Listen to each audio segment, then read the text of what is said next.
الرحمن الرحيم الحمد لله رب العالمين والصلاة والسلام على رسول الله. halkan waxaan doonayaa clipkan maanta ama hadalkan waxaan u qabtay inaan sheego gurigeygii oo wax weerar qorsheysan u muuqda oo la kulmay anigoo ka maqan la soo weeraray gaari la geliyay gaari si qorsheysan loo geliyay maaha markii koobaad waxa ka horeysay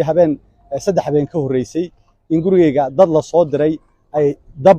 ku qabteen oo taayirinta la soo qaaday dab ku qabteen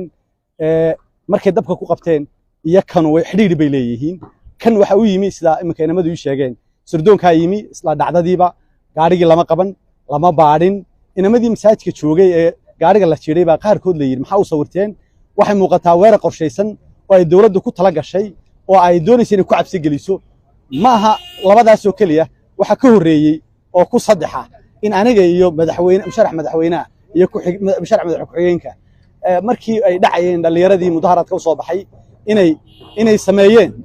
gaari inay damceen inay najirsiiyaan waxa soo dhami waa cabsi gelin doonayna lagu cabsi geliyo waxa leenahay waxa doonaysaan dila waxa doonaysaan xidha waxa doonaysaan qaada waxa soo cabsi gelin maayaan inta doonto soo kaxayso ilaa hadda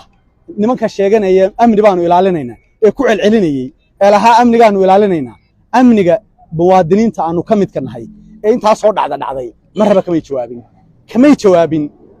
gurigeega la gubay dabka la suray kamay jawaabin gurigeegan iminka waxa weeye dhacdada ku dhacday ee la dumiyay gaariga dumiyay waa gaari dawladdu leedahay wasiirka gaashaandhiga iska leh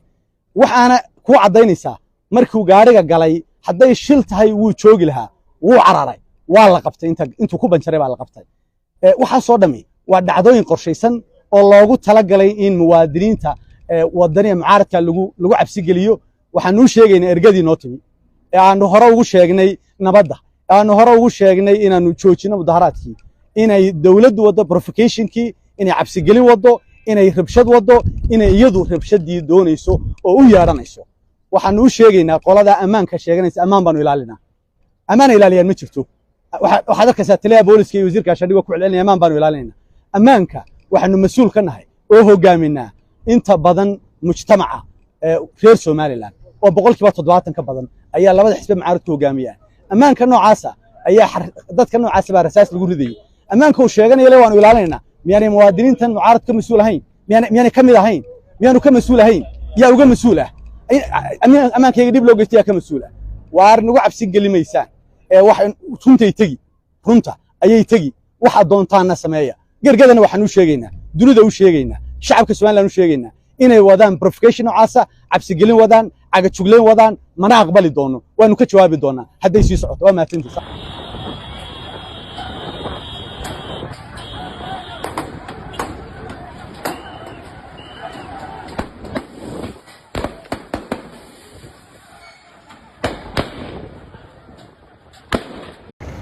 بسم الله الرحمن الرحيم waxaanu ku sugannahay goobtii gudoomiyaha xisbiga wadani ku sheegay in gurigiisa lagu soo weeraray waa masaajidkaas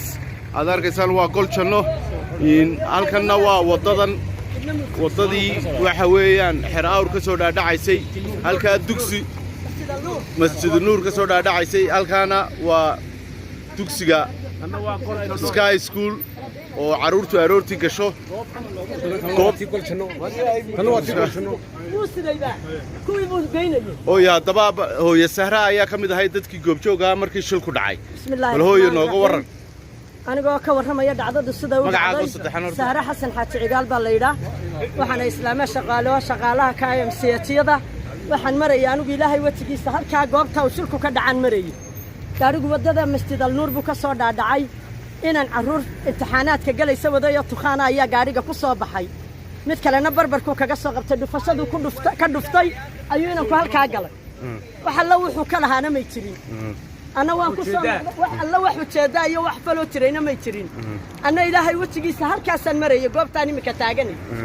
aduu xaafadahana degantahay miyaa halkaasan ka soo baxay shacabka ka soo baxay marka MCH baan ku socdo waan lugeynay markay qabtay inaan ku dhacdayna dib baan u soo talaco martaasan isa soo taagay waxa la wax jiray may jirin inankaasi hawl wuxuu u socday in maxay ahayd shaqadiisa wax falana muu wadi wax dhibaatana muu wadi ujeedada kalena muu lahayn gaariga uu ka qabtay gaadhigii baan anigu sheegaya ina kaa tuqaan gaadhigu halkaasuu ka yimid carruurna wada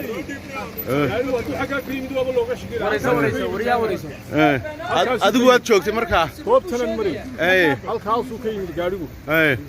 dabadeed dee masaajidkaasuu galay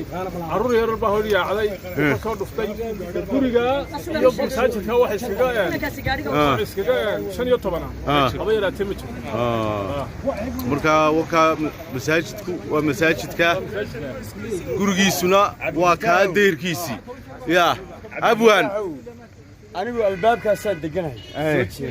waa albaabkaasu degaya oo nin abwaana oo aad garanaysaan ninkani anigoo halkaa dayrka kaabadda fadhiyo cadaynayo ay 7 tahay oo BBC-da ii baxayso waan macawisiyo garansito ayaa qabti dhacday albaabkaan furay uuradiina way muuqatay halkaasaanu yimi qofkii u horreeyey u hanjabay inanka dareewalka ah ee ku yidhi guri ilaahay baa dumisay guri qof maa dumin meel aad u kacaysaa ma jirto ilaa ayaad dhisto ama aad xidhanto aniga weeyaan qof igu beeninaya ma jiro dadkii tubnaayoo dhammi ogaayeen gaadhiga taayir baa banjaray geedka hoostiisaanu dhiganay gaadhigii ilaa iyo ciidamada ammaanku u yimaadeen oo ribood laga qaaday oo gaadhigii la hubsaday oonu dareewalkii gacanta islo tagnaanu ku nidhi sheeg gaadhigan ciddale haddii gaashaandhigu leeyahay GT buu ahaan lahaa oo uu caddeeyey oo ilaa eedhikaadhkiisii keenay kamaan tegin masaajidkii ilaahay aanu u dagaalanay guri ilaahay baa dumisay guri qof maa dumin kama tegi kartid haddii lagu sheegay in carruur iyo dumar la weeraray waa min subxaanallah weeyaan waxaan leeyahay guddoomiyaha inaadeer siyaasadda masaajidka ha ka dayin ragga iska celi waa la kala adkaadaa laakiin masaajidada lagama dayo siyaasadda ayaan naadeerka xirsi cali xaaji xasan leeyahay habeen horena waan arkayey isagiiyo gruubkiisu masaajid ku yaalla ceergaab iyagoo ka hadlayo halkana laga bilaabay masaajidada ha ku meeraysina garoonka kubaddu taalla taga oo ilaahayna ka cabsado beenta iska daaya shilkaanu taagnayna gurigii iyo masaajidkii iyo wixiiba aanu taaganayba baad leediin carruurtii iyo maatadii dagaal gelinaysaa abwaan magacaago saddexan maxamed salebaan axmed tuka ayaa la yidhaha isagoo haligay qaran buu yaqaanaa waad mahadsantahay iminkana goobjoog baad ahayd magacaago saddexan noo sheeg aniga Asmaal Axmed Maxamed baa la yidhahdaa meheradaas la halka ka soo jeeda sidee wax u dhaceen saaka 6dii iyo xoogay bay ahayd fitisar baa soo dhaafay laangaruusalkuna si xoog u socday kadibna shil caadi uu ahaa masaajidka cid una jeeday ama siyaasad ma jirin ilaahay dartii baan u hadlaynaa dawaahaye waad mahadsantahay